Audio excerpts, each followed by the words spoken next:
उसको याद करता हूँ, आप सबको दुआएं देता हूँ। मैं आप सबके नाम तक अब जानने लगा हूँ। दुनिया के कौन से कोने से किस नाम से प्यार भरे पैगाम आते हैं। धर्मेंद्र के जाने के बाद उनके घर में जो तनाव और भावनाएं उभरी वो सचमुच हर किसी को हैरान कर गईं। उनके निधन के बाद पूरी फिल्मी दुनिया सदमे में डूब गई थी, लेकिन घर के भीतर जो खामोशी छाई हुई थी वो किसी तूफान से कम नहीं थी। हर कोना, हर कमरा, हर दीवार मानो उनकी यादों से भरा हुआ था। परिवार के लोग एक दूसरे को देख तो रहे थे पर किसी के पास शब्द नहीं थे।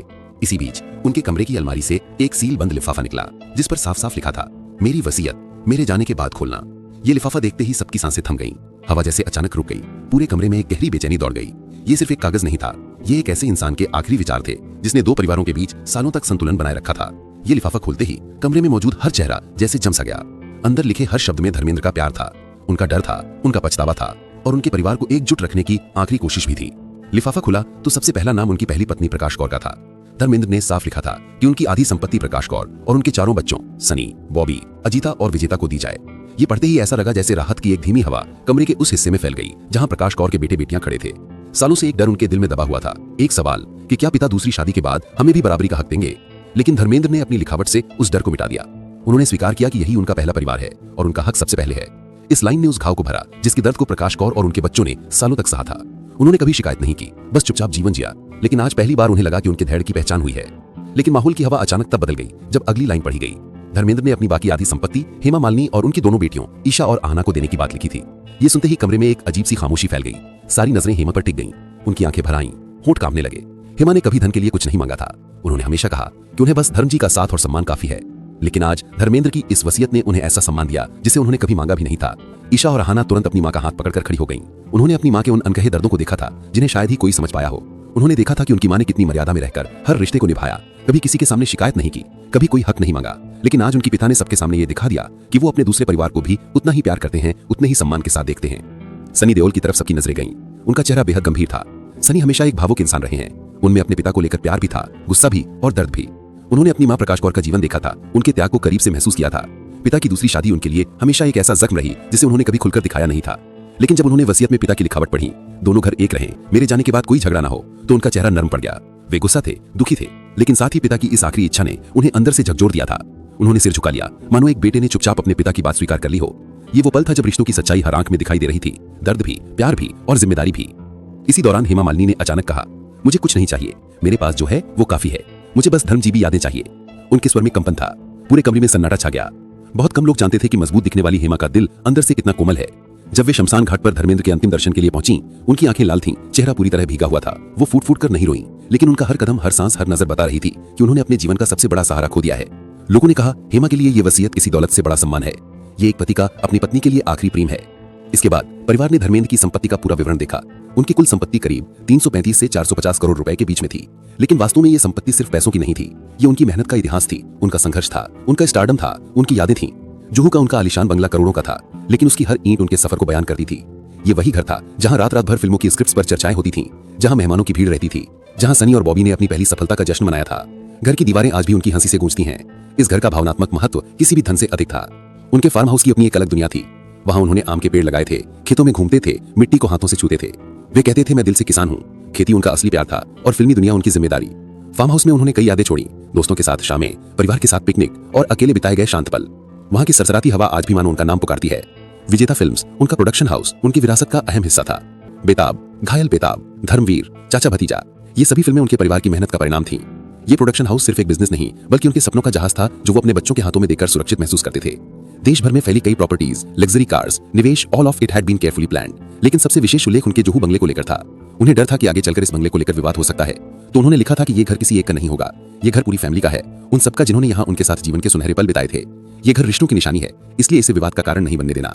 धर्मेंद्र की वसीयत का असली सार यही था, दो परिवार नहीं, एक विरासत। उन्होंने अपनी पूरी जिंदगी में प्यार दिया, सम्मान दिया और जिम्मेदारियां भी निभाई। उन्होंने गलतियां भी की, लेकिन उन्हें स्वीकार भी किया। उनके दोनों परिवार उनके दिल में थे और अंत में उन्होंने दोनों को बराबरी से स्वीकार किया। ये वसीयत सिर्फ दौलत का बंटवारा नहीं थी, ये एक पिता का अंतिम संदेश था कि रिश्ते टूटने नहीं चाहिए, सम्मान ही सबसे बड़ा धर्म है। आज भी जब उनके परिवार इस वसीयत को याद करते हैं तो उन्हें सिर्फ दौलत का बंटवारा नहीं दिखता, उन्हें एक ऐसे इंसान का दिल दिखाई देता है जिसने अपने जीवन के अंतिम दिनों में भी परिवार को टूटने नहीं दिया। धर्मेंद्र सिर्फ ही मैन नहीं थे, वे एक गहरे, संवेदनशील, दूरदर्शी इंसान थे जिन्होंने अपने आखिरी शब्दों से भी प्यार ही बांटा। विजेता फिल्म्स की शुरुआत भी किसी आम बिजनेस की तरह नहीं हुई थी। बल्कि एक पिता के सपने से हुई थी। अपने बच्चों को अपनी उस दुनिया में स्थापित करने का सपना, जिसके लिए उन्होंने खुद पूरी जिंदगी मेहनत की थी। 8वें दशक की शुरुआत में जब धर्मेंद्र ने विजेता फिल्म्स की नींव रखी, तब वो सिर्फ एक प्रोडक्शन हाउस नहीं बना रहे थे, बल्कि अपने परिवार की आने वाली पीढ़ियों के लिए एक मजबूत आधार तैयार कर रहे थे। इस बैनर की पहली फिल्म बेताब थी, जिसमें सनी देओल ने अपने अभिनय की पहली झलक दिखाई। ये फिल्म जब रिलीज हुई तो उम्मीद से कहीं ज्यादा चली। थिएटरों के बाहर लंबी कतारें लगी और उसी दिन लोगों ने समझ लिया कि देओल परिवार में एक और सितारा जन्म ले चुका है। बेताब की सफलता ने धर्मेंद्र के आत्मविश्वास को और मजबूत कर दिया। उसके बाद आई घायल, जिसने सनी की इमेज को एक्शन आइकन बना दिया। ये फिल्म सिर्फ हिट नहीं बल्कि ऐतिहासिक बन गई। अवार्ड्स मिले, तारीफें मिली और हर तरफ सिर्फ एक ही नाम गूंजने लगा, विजेता फिल्म्स। धर्मेंद्र ने सिर्फ फिल्में बनाने तक खुद को सीमित नहीं रखा। उन्होंने अपने बेटों को प्रोडक्शन में जिम्मेदारी देकर सिखाया कि कैसे फिल्मों की स्क्रिप्ट चुनी जाती है, कैसे शूटिंग प्लान होती है, कैसे रिलीज की रणनीति बनाई जाती है। ये सब करते करते विजेता फिल्म्स धीरे धीरे एक बड़े उद्योग का रूप लेने लगी। फिल्म की कमाई को समझदारी से रियल एस्टेट, हॉस्पिटैलिटी और रेस्टोरेंट बिजनेस में लगाया गया। धर्मेंद्र ने जहां भी पैसे इन्वेस्ट किए, वहां सिर्फ बिजनेस नहीं बल्कि भरोसे की नींव रखी। आज देओल परिवार के पास जितनी भी जायदाद और इन्वेस्टमेंट है, उनमें विजेता फिल्म से हुई शुरुआत का एक बड़ा योगदान है। धर्मेंद्र को कारों का शौक किसी राजकुमार की तरह नहीं था, बल्कि एक आम आदमी की तरह जो अपने सफर की छोटी छोटी चीजों से जुड़ा रहता है। उन्होंने अपने लंबे करियर में कई क्लासिक और लग्जरी कारें खरीदी, फिएट से लेकर मर्सिडीज बेंज तक। लेकिन गाड़ी उनके लिए सिर्फ एक शो पीस नहीं थी। कई बार वो कहा करते थे कि उन्हें ऐसी कारें पसंद हैं जो मजबूती से चलें, चाहे वो एक सिंपल टैक्सी जैसी कार ही क्यों ना हो। ये कारें उनके सफर की साथी थीं। स्टूडियो से जुहू के बंगले तक की शामें हैं, लोनावाला के फार्म हाउस तक के सफर, रात की शूटिंग के बाद खाली सड़कों पर चलने वाली हवा, ये कारें सब महसूस करती थीं। आज भी देओल परिवार के पास उनकी कुछ पसंदीदा कारें एक याद की तरह संभाल कर रखी हुई हैं। लेकिन असली कहानी तो उनकी वसीयत में छुपी थी, जिसे उन्होंने अपने आखिरी दिनों में बहुत सोच समझ कर लिखा था। इस वसीयत में लोनावाला के उस 100 एकड़ फार्म हाउस का जिक्र पढ़कर सबसे ज्यादा हलचल हुई।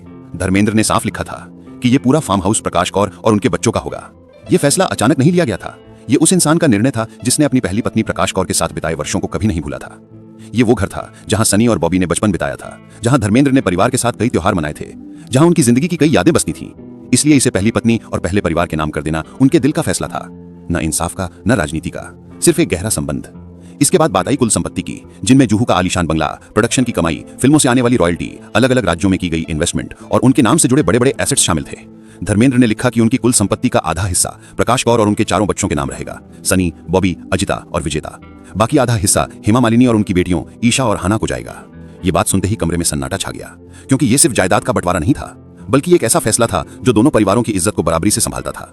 बाहर दुनिया चाहे कुछ भी कहे, लेकिन धर्मेंद्र के दिल में दोनों परिवारों के लिए बराबर प्यार था।